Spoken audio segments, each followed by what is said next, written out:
Hey guys, Drifter here. Welcome to Battlefield 3 In-Depth, and today's episode is going to be a little bit different. I'm actually doing a jet tutorial and a gameplay commentary. It's going to be one of the longest in-depths ever, one of the least organized and least numeric, because we have a lot of Christmas noobs and a lot of people that are just kind of bad at jets and could really use some help. So the gameplay here is me playing Xbox 360 Caspian Border. I've got my jet about halfway leveled up, got a lot of good unlocks, and I tore this team a new asshole. Now these tips are just for console.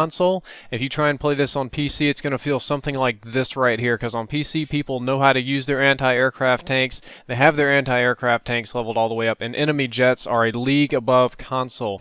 The concepts are the same. If you try these on a smaller server on PC, like a 24-man, 32-man, it might work, but if you go to one of those 64-man Caspian Border servers and try what I'm going to tell you here today, it's just not going to work, and you're going to get raped. And I'm not even saying that's not because you don't have unlocks, you don't have flares, it's just not going to work. Now, the first thing you need to do in your jet is you're going to suck at first because you have no unlocks, and the machine guns are not really the greatest thing in the world. It's good for killing vehicles, not so much other aircraft. So what you want to do is you want to get in the jet very quickly, and you want to make left-right strafes around the map, because people here, when they're spawning, they're going to be looking at these objectives way out here. They're not going to be focusing on the left-right or the areas that they can't walk to, that they can't drive to. So you want to come over a base or over a spawn zone or over any enemy vehicle from an area that they're not expecting, which means you're going to have to spend a lot of time flying around and make some bombing runs. And because you don't have flares, enemy jets are going to lock onto you, tanks are going to lock onto you, helicopters, dudes with Strellas. It's going to be really hard. And you have to fight through it, hang in there, and after 2 kills, 2 complete vehicle destroys, or maybe 1 if they have some dudes in there. I think it's 250 points. You get your flares. Once you get flares, you're fully set in the jet. Now, it's nice to have anti-aircraft missiles. It's nice to have CTV missiles and stealth and other things.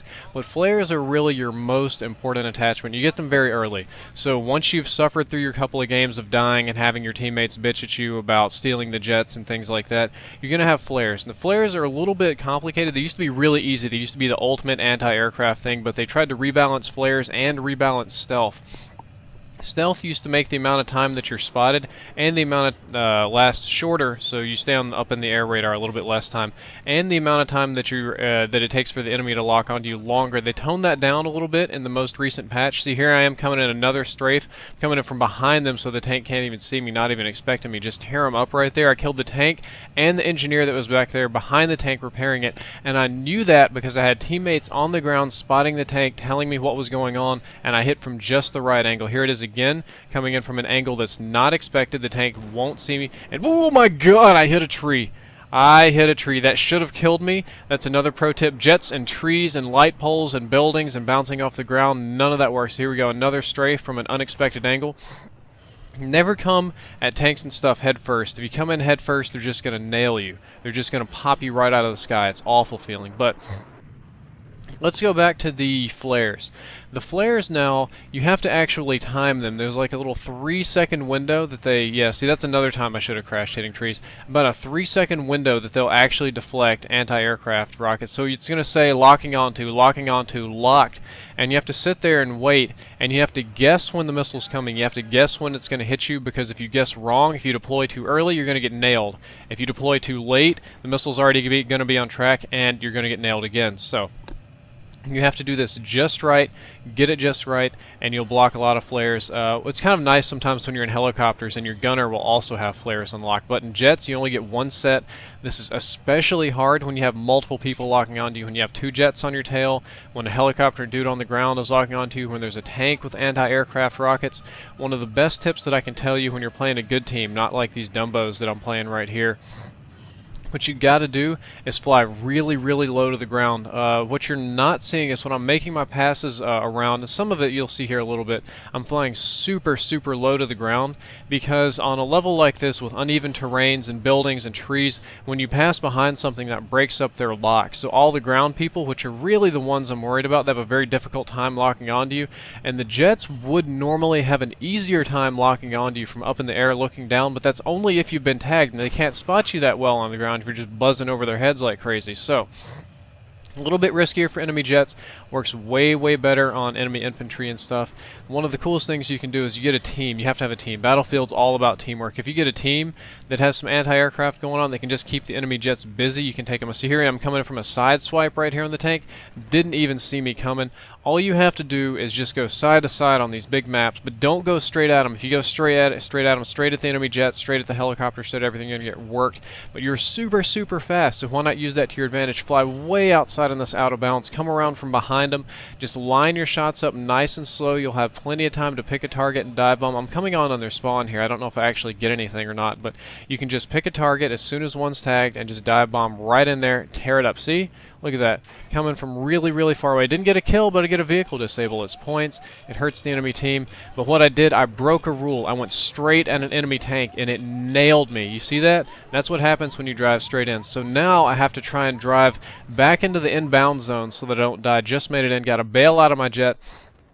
And one of the good things about being a Jets, or what you have to do as a good Jet teammate, you can't be just a Jet teammate. You have to be able to hop out and fight on the ground like a real man. What happens a lot of times is when people's Jets get blown up, they don't like doing anything but Jets. So they'll just fall out and die. They won't parachute. They won't help. That's awful, awful teamwork, and you're not helping your team at all.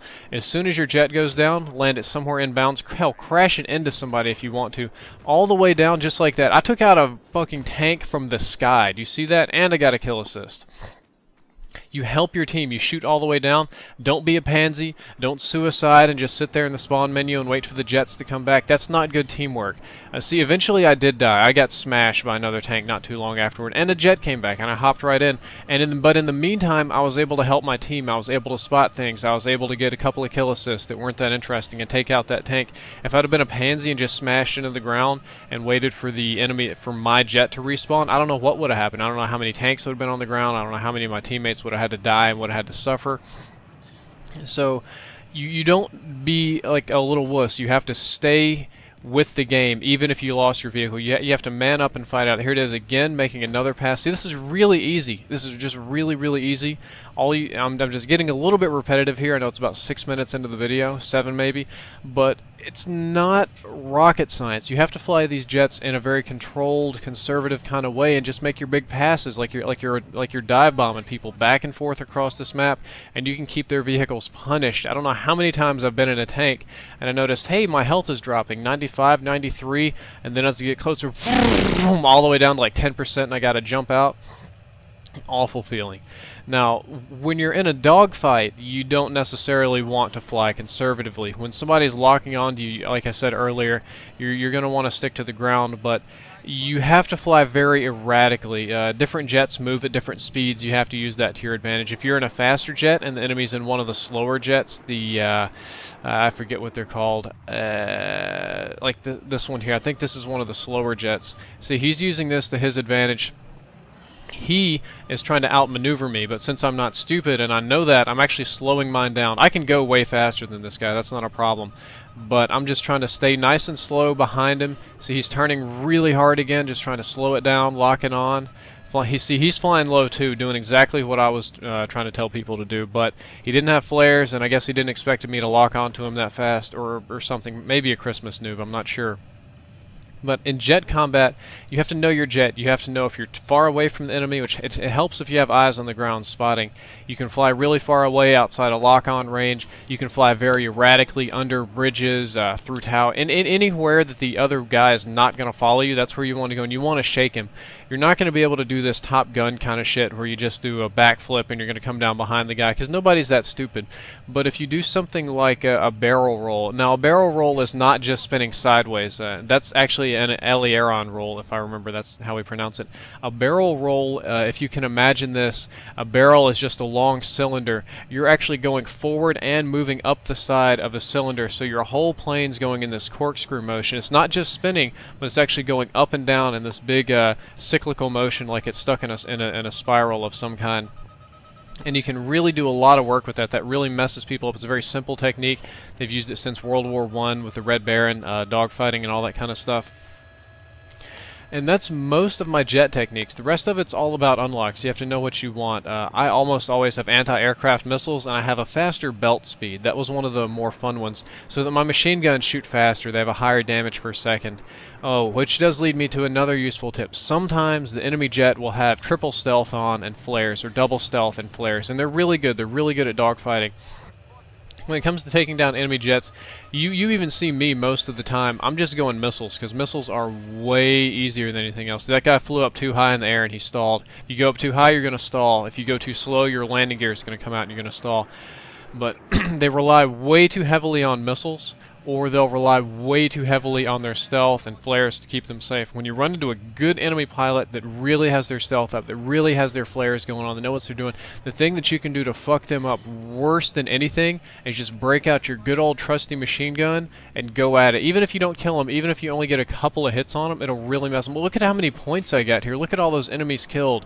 Look at this. It's going up to 860. Has anybody here ever gotten 860 points from a single, I would say a single action in this game, like a single kill like that? That's really high. Let me know if you've done better than that. But what'll happen is this guy that's so dependent on his flares, on his stealth to keep him safe, he's going to start getting pegged, and it's going to move his jet side to side. It might even take out an engine, and he won't know what to do. He might panic. He might not be able to hang in there. See, this is me losing a dogfight. I just got pegged. I timed my flares wrong. I had to bail. I was about to die, but I jumped just barely outside of the death zone, managed to get back in just in time. So we're going back to ground pounding here. I'm living up to my own advice. I'm not just going to crash the jet. I'm not just going to give up. I'm going to get out on the ground and help my teammate all the way, or help my team all the way. But anyway, you can really fuck somebody up because they're not expecting that machine gun, especially in the air, and you'll jostle their jet around and get them shaken. Once you can shake an enemy up where they're not thinking logically, where they're not calm, they're not cool, they're not collected, they'll start doing weird things, and they'll start showing signs of weakness, irrational things, less than optimal choices, and that's where you can just peg them a little bit with the machine gun, and then they'll panic and start driving a little weird. Then you can lock onto them with the missiles, and they're going to start tripping balls. They're going to think there's more than one jet. They're going to start thinking you're really awesome. They're going to start flying very erratically. They're going to be trying very, very hard to shake you, and all you do is just sit back and hang on and lock onto them. You don't even have to fire your missiles, and oftentimes they'll do some of the dumb things that I'll do. They'll panic, and they'll crash into the ground doing some kind of crazy move trying to shake you, and it's really easy. It doesn't get you points, but it keeps you from being shot down and gets the enemy jet out of the air. Now, that's kind of the end of the actual jet tips. I've tried to tell this in a very logical, coherent fashion, but that's not something that I'm good at. Now I don't have any more jet. It's just me and my Scar H with holographic sight down here on the ground. I'm getting close to the end of the game. None of the jets were respawning, and I'm not a douchebag. I'm not going to commit suicide and go get in one. So I hopped in my buddy's tank here, Doc MC829. He actually did really good. He was in a tank pretty much the whole game, if I remember correctly. I don't even know if he died. And I got in his gunner seat because while I'm not good at the main tank, I'm actually really good at this little machine gun. See, right there was kind of what I was talking about. That helicopter pilot panicked. I was nowhere close to shooting him down, causing any kind of danger, but he was getting shot and he panicked. He didn't know what to do, and he just bailed. He flew his helicopter poorly. This jet here thinks he's the boss. He's actually not so bright. He didn't panic. He kind of held through all the way, but you can really mess people up like that, especially in these vehicles that are hard to control. I don't know how they managed to arm this bomb. I guess it was because I was too busy franking around with the jets. I hope that this tutorial has taught you something. I hope that you learned something useful. I hope that you enjoyed it. Now, on Twitter, I requested some artwork. I got some from Corey. John Zombies was supposed to send some. I would have put his picture up here too, but I never got it. And I think the next video I'm going to upload on this channel was actually the Epic Dream video. That was another thing I got on Twitter, and I asked everybody if they would rather this be a jet tutorial or an Epic Dream video, and I was going to make this the Epic Dream gameplay, but it just wasn't quite long enough. It wasn't quite the right. So here we go. I went 10-2, got tons of points for taking out vehicles. Doc on my team, 20-0. You can help your team with a jet. Just look how many jet points I got in just this one game. Nothing engineering quit, not much. It's 1103, proximity scan, 3,000. That's pretty much 4,000 some odd points just with my jet. Insane. I hope you guys enjoyed the gameplay and the tutorial. Drifter out.